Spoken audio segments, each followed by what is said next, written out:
Hello guys and welcome back to the How To channel. In today's video we're going to show you how to create AI generate image using Gemini. To start, we are going to open the browser. We are using Google Chrome for this and head directly over to Google Gemini. As many of you know, Gemini is a powerful AI that can handle a variety of tasks, but today we are focusing specifically on image generation. Once you're logging into your account, look at the main dashboard.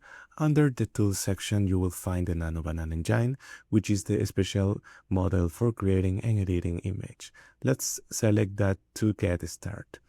Now, we are going to generate an image using a prompt. A prompt is a simple, detailed description of the image you want the AI to create. For this example, let's type create a yellow dog.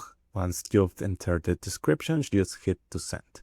The AI will take a few moments to process your request. It's important to know that since we are using the free version right now, there might be some limitation in terms of detail or accuracy compared to the paid tiers. If you have a Google AI Premium subscription, you will notice even higher quality and more advanced features. And there we go. Our image has been generated. As you can see, the result includes the Google Gemini watermark in the corner. That's how easy it is to bring out your ideas to life using Google Gemini AI tools. Thanks for watching. Don't forget to like and subscribe for more AI tutorials.